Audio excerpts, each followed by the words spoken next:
Vivo hace 10 años en Francia y vivo aún allí. ¿Qué ha pasado allí en esos 10 años? Lo primero que he podido observar es un empeoramiento rasante de la calidad de todos los productos. Muchas cosas que he comprado allí se rompen rápidamente y tengo que regresarlos rápidamente. Telas, prendas de vestir se rompen muy rápido, a veces incluso se rompen las costuras y los hilos después de una semana, pero como no se puede cambiar por otro, solo queda coserlo o repararlo. Solo hace 10 años o más, la calidad de las cosas no era tan mala. ¿Cuándo te fuiste a vivir a Francia? En junio del 2003, exactamente hace 10 años, conocí a un francés, nos casamos y nos fuimos a vivir a Francia. Solo hace 10 años podías encontrar todavía en los productos Made in. Entonces, el 2003 todavía podía haber en los productos Made in Marruecos, Made in Bulgaria, etc. Antes se podían encontrar cosas procedentes de muchos países. Luego eso empezó a cambiar paulatinamente. Hoy en día se encuentran solo productos donde dice Made in China. En todos los productos, no importa si es una prenda de marca o no, absolutamente en todos los productos que se venden en Francia dice Made in China. Solo 2 veces he visto que en un producto decía producido en la República Popular China, o el nombre completo del país decía la República Popular China o China Comunista. Ya no recuerdo exactamente. Eso me pareció bastante bizarro, pues los productos que se introducen al mercado francés como supuestos productos franceses son manufacturados en la China comunista, lo cual es absurdo, más aún en los últimos tiempos se ha omitido colocar en el producto el lugar de fabricación. Tú buscas Made in y no lo encuentras, solo se menciona quién y dónde se hace el diseño. Por ejemplo, se pone en el producto o vestido diseñado en Alemania o diseñado en Francia o en otra parte, pero el lugar de fabricación no se menciona más. Por supuesto, todos saben dónde se hacen todos los productos. En China, sí, pero lo que a mí más me impresiona es que el 100% de los productos se manufacturan en China. Por otro lado, me gustaría hablar también sobre un cambio tanto en Francia como en Europa que me parece muy interesante. En Rusia se nos ha contado siempre que en el capitalismo occidental los productos son de alta calidad, que la calidad de los productos está muy bien controlada y que el cliente siempre tiene la razón. Estos 3 puntos no son verdad, al menos no hoy en día. Hoy en día el cliente no tiene jamás la razón, pues el cliente compra solo lo que le ofrecen y no lo que él realmente quiere. Y en Francia no se ve bien que el cliente se queje. Los franceses de hoy en día no se quejan de la mala calidad de los productos o de su descontento por ellos. O les da vergüenza hacerlo. Los franceses se quejan solo con sus conocidos para descargar su descontento, pero nada más. ¿Y dónde quedan los derechos de protección al consumidor? Las personas normales no tienen tiempo para esas cosas, todos tienen mucho que hacer en sus vidas para resolver sus problemas y nadie tiene ganas de discutir con un vendedor sobre un producto malo. Además, los franceses tienen hoy en día una particularidad en su conducta. Ellos deben ser siempre y en todos lados amables. La palabra francesa gentil describe esta conducta. Y si tú estás descontento con algo y te quejas, eso no se considera amable, no es gentil. Así, se evita que el cliente en Francia haga uso de su derecho a defenderse. Lo único que hacen es murmurar algo avergonzados con una sonrisa y son simplemente amables, no como los rusos que están acostumbrados a exigir sus derechos en voz alta, con escándalos y similares, discutiendo con la gente, etc. Eso jamás hacen los franceses. En mi opinión, se ha reeducado a los franceses, se les ha desacostumbrado de proteger sus propios intereses y defenderse a sí mismos. Han sido transformados en silenciosas y amables personas. Encuentro incluso que los franceses han sido reprogramados. Con esto quiero decir, las personas pertenecientes a la generación de la preguerra son hoy viejos y muy diferentes. Las generaciones de la posguerra, y ahora tengo más conciencia de eso, crecieron bajo la égida norteamericana. Todos los franceses y por cierto también los rusos se visten exclusivamente como los norteamericanos. Todos los títulos y etiquetas están en inglés, camisetas, jeans, todo es norteamericano.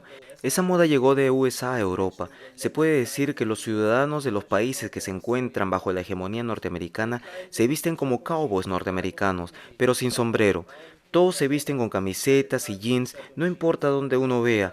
Hombres, mujeres y niños, todos visten camisetas de jean, que es un tipo de uniforme americano. Si hoy dominara el mundo otro país, por ejemplo la India, entonces todos vestirían sarís de la India y pantalones grandes y coloridos, lo cual sería por lo menos divertido y quizá más cómodo. En Francia se observa inmediatamente una especial actitud del francés hacia el norteamericano. Los franceses tienen gran admiración por los norteamericanos. Estados Unidos es para los franceses un superpaís y los norteamericanos para ellos son superhombres.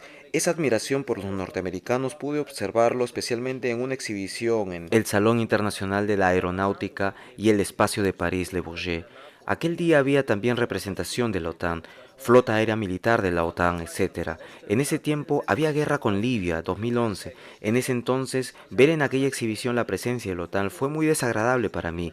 Horrible. En aquel entonces yo ya había visto fotos y leído artículos acerca de Libia, fotos de los niños y las mujeres muertas por la OTAN. Y al mismo tiempo tuve que ver en esa exhibición no solo la bandera, sino también uniformados oficiales de la OTAN.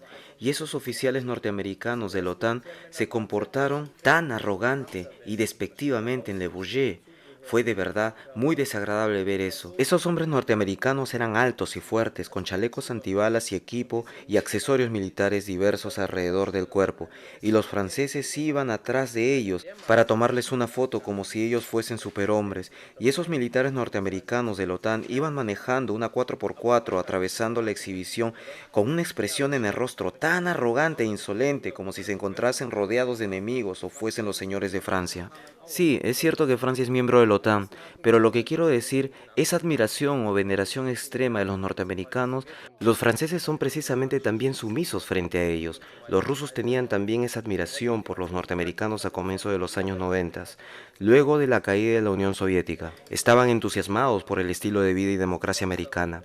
Los franceses de hoy consideran un gran honor haber visitado los Estados Unidos, presumen de haber visitado la Quinta Avenida en New York, ese orgullo que tienen de sentirse de alguna u otra manera conectados con América. Creen ciegamente que USA es un país extraordinario, un excelente lugar. Pero si le preguntas a los franceses por qué USA y la OTAN bombardean Libia, los franceses simplemente no escuchan, como si hablases con una pared. Es decir, los franceses tienen una determinada concepción del mundo, una concepción del mundo limitada que no se atreven a cruzar. USA es siempre bueno y punto. Ese reflejo positivo poco crítico en la educación de los franceses frente a los norteamericanos ya alcanza la segunda e incluso la tercera generación de franceses. Con esto quiero decir los franceses de la posguerra, los franceses de la generación de la preguerra y la generación que vivió la guerra mundial tenían otra concepción del mundo más abierta y objetiva y sobria. Luego de la guerra los franceses fueron completamente reeducados por los norteamericanos. Sí, luego de que Charles de Gaulle fuera derrocado. Exacto, luego del año 1968. Creo que ese suceso en Francia en el año 1968 fue organizado por los Estados Unidos para derrocar a de Gaulle. Eso fue al mismo estilo de los hoy llamados por la CIA revoluciones de colores. De Gaulle, quien en ese entonces era reverenciado por toda Francia y luego de haber salvado a Francia, que haya sido derrocado, era una cosa inimaginable. Yo misma tengo mucho respeto por ese hombre de Estado. De Gaulle se enfrentó a la Alianza Angloamericana de los Aliados, reconstruyó Francia después de la guerra, fue un gran hombre y haber derrocado entonces ese hombre siendo tan popular, allí los americanos dieron muestra de su eficacia al haber conseguido derrocarlo. Por supuesto, él se metió con lo más sagrado que tienen los Estados Unidos, el dólar, por eso fue derrocado. Exactamente, por cierto, sobre esa historia en la que De Gaulle en 1967 se dirigió a América con un barco lleno de dólares para cambiarlo por oro, el francés actual no sabe absolutamente nada de eso. Cuando cuento a los franceses sobre esa historia, ellos no saben nada de eso, por lo menos las personas de mi entorno. Ellos, por cierto, no tienen ni idea de muchas cosas. Los franceses no me creen cuando les digo que De Gaulle quería cambiar los dólares en oro. No me importa si ellos no me creen, yo busco simplemente un artículo en francés sobre esa historia del oro y de los dólares. Ellos leen el artículo y luego dicen, ah ya, y no se interesan más por eso. A ellos todo les da lo mismo. Lo principal para ellos es no pensar.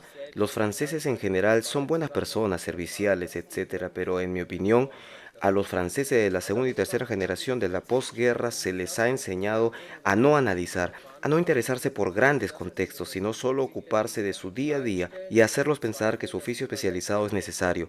A ellos jamás se les pasa por la cabeza intentar saber algo más sobre su país, verificar, por ejemplo, por sí mismos si lo que se dice en la televisión o en los diarios es cierto, si es cierto lo que dicen sobre sí mismos, sobre Francia, sobre contextos mundiales. Tengo la sensación que de alguna u otra forma se les ha desacostumbrado a hacer eso. En mi opinión, los franceses solo repiten en conversaciones lo que han escuchado en la televisión o en otro medio de comunicación y lo presentan como si fuera su propia opinión. Se les ha desacostumbrado a hacer preguntas, poner algo en tela de juicio o seguir un tema y profundizarlo por sí mismos. Y temas como geopolítica o simple política no se puede hablar con los franceses. Los franceses no tienen la más leve idea de que algo como geopolítica existe. Sobre política, política internacional o geopolítica, ellos no hablan jamás de política y mucho menos de geopolítica. En mi círculo de amistades nadie habla de eso, nadie tiene interés en ello. Tengo la sensación de que en Francia el ciudadano común y corriente evita hablar de política. Y si insisto en hablar de política con la gente, es decir, si averiguo o le hago algún tipo de pregunta, eso termina casi siempre en un conflicto. Se me califica inmediatamente como extremista o terrorista, incluso aún como espía de la KGB. Sí, en serio, eso es lo que la gente me ha dicho. Hasta tal punto es el tema política tabú en Francia. Se puede decir que en Francia, sea por la razón que sea, no se habla de política de buena gana, y si lo hacen de forma somera y no profunda. El tema es obviado, se hace tabú o es prohibido. En Rusia y en los países que están fuera de Occidente se cree o se tiene la ilusión que en Occidente impera la libertad de expresión, que en Occidente se puede decir lo que uno quiera.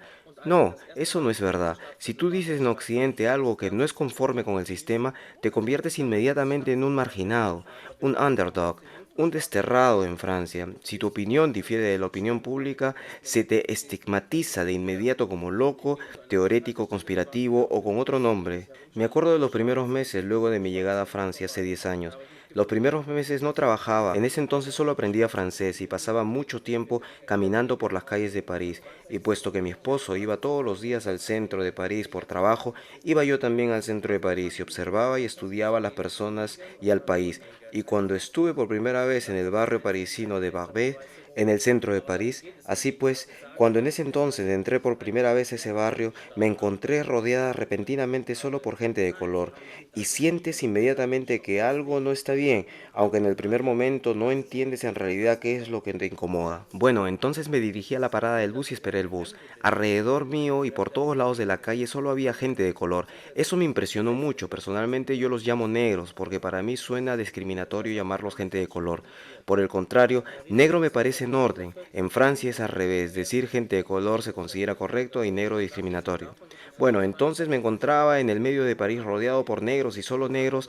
No había ningún francés. Estaba parada como una mancha blanca, pero eso es irrelevante. Lo que quiero decir con eso es que en esa parada del bus fui observada de tal manera por ellos que me sentí sinceramente incómoda. No, no me observaron con agresividad o malicia. Así no, pero pude leer en sus ojos la pregunta: chica blanca, ¿qué haces aquí? Aquí no hay nada para ti. Y ese sentimiento que tú eres una persona extraña allí, quiero decir, no solo una extraña como lo es una rusa en Francia, sino adicionalmente una extraña blanca en París, así pues esa experiencia y sentimiento me irritaron mucho entonces. En París hay también barrios habitados solo por hindúes, hay también barrio chino y otros. Y aparte de eso existen en toda Francia muchos pequeños estados donde solo viven árabes, y de verdad solo árabes. Allí las mujeres visten turbante y prendas tradicionales, hombres y niños igualmente, y es de tal manera, esto me sorprende mucho, que allí puedes ver cosas de corte y arquitectura occidental y adentro viven solo gente oriental o árabes.